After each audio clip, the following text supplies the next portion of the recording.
Testimony of abuse of authority against a Ukrainian family in Sweden. We are a Ukrainian family who have lived legally in Sweden for 3 years. We were forced to leave our homeland because of the war and sought protection, security, and a peaceful future for our children. During our time in Sweden, we have done everything that is expected of us. We have participated in language teaching, had student status, followed the law, and raised our children with love, responsibility, and care. Despite this, our family was not protected from the indemnity, but was subjected to serious violence and abuse from the Swedish authorities.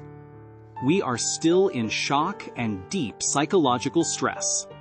We have never received an understandable explanation for the authorities' actions, either in writing or orally. We were given no opportunity to defend ourselves, no rights were explained to us, and our children's rights were completely ignored. On April 26, 2024, in Anby Municipality, Villa Karmar, the social services, together with the police, carried out a violent intervention in which our 2 daughters were forcibly taken from us. Milana was then 1 year and 4 months old, and Victoria was a newborn. During the intervention, we were subjected to physical and psychological violence. Social workers pushed and beat their parents, blocked all contact with the children, used offensive language, and ignored our desperate appeals. No account was taken of the children's age, their needs, or their connection to their mother. Milana was taken away last. She screamed, "Mom!" as the police physically blocked the mother's path and prevented her from reaching her child. At this moment, a blonde social worker, Marina, pushed my wife hard against a table.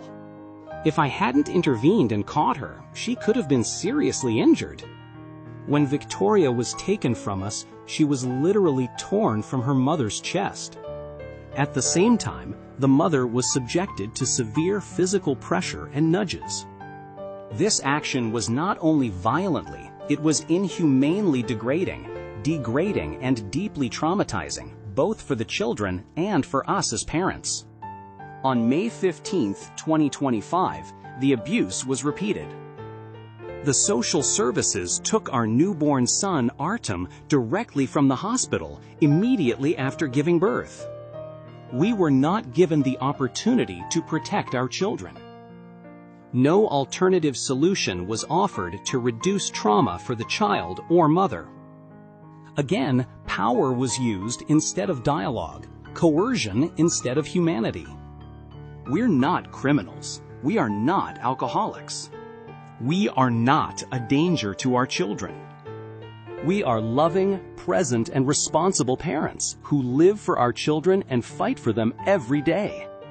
The measures taken by social services and the police constitute gross violations of our fundamental rights as parents, as well as of our children's right to family, security, and connection, the rights of the neighbor city protected by international conventions and human rights. We therefore appeal to journalists, human rights organizations, the international community, and all people of conscience. This is a scream from the soul. We ask you to draw public attention to our situation, to demand transparency, and to work for an independent and legally secure investigation into the abuses committed against our family.